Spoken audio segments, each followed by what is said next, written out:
Terima kasih Anda masih menyaksikan Kompas Siang, Saudara. Kemacetan terjadi di kawasan Puncak, Kabupaten Bogor sejak kemarin siang.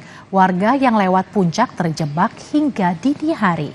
Meskipun terjebak macet hingga berjam-jam, para pengendara mengaku tidak kapok untuk mengisi waktu libur di Puncak Bogor, Jawa Barat. Hingga semalam, polisi memberlakukan sistem satu arah atau one way dari Puncak menuju Jakarta.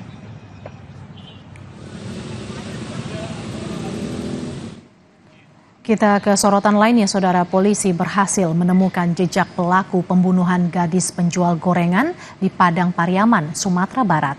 Barang-barang milik pelaku yang diduga dibuang di tengah hutan ditemukan polisi, termasuk kartu identitas milik pelaku. Pencarian dan pengejaran terduga pelaku pembunuhan gadis penjual gorengan di Kabupaten Padang Pariaman terus dilakukan.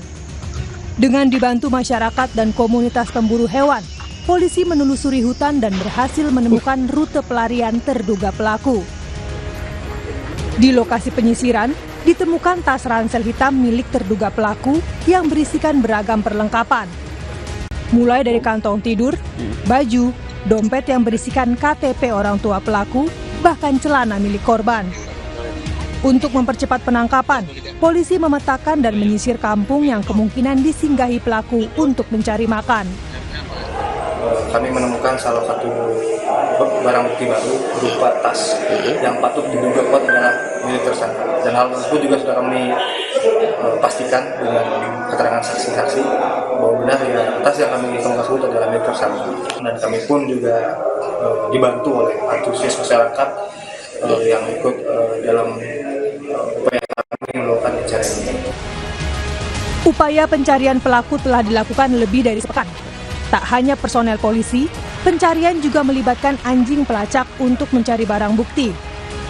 Tim khusus gabungan dari Polda Sumatera Barat dan Polres Padang juga dibentuk guna menangkap pelaku. Banyak juga di awal kita juga sudah turunkan, ini yang kedua kita turunkan. Menyusuri keberadaan kita juga.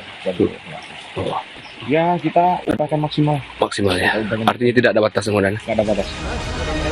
Korban sebelumnya dilaporkan hilang oleh keluarganya yang khawatir korban tak kunjung pulang dari berjualan gorengan. Setelah pencarian, korban ditemukan telah tewas terkubur tak jauh dari rumahnya. Keluarga korban berharap pelaku bisa segera ditemukan dan diberi hukuman setimpal. Tim Liputan, Kompas TV. Saudara, 2 jam sudah kami menemani Anda dalam Kompas Siang. Jangan lupa untuk selalu memperbarui informasi Anda hanya di Kompas TV, independen, terpercaya. Akhir kata, saya Yan Rahman. Dan saya Mercy Tirayo pamit undur diri. Selamat berlibur. Sampai jumpa.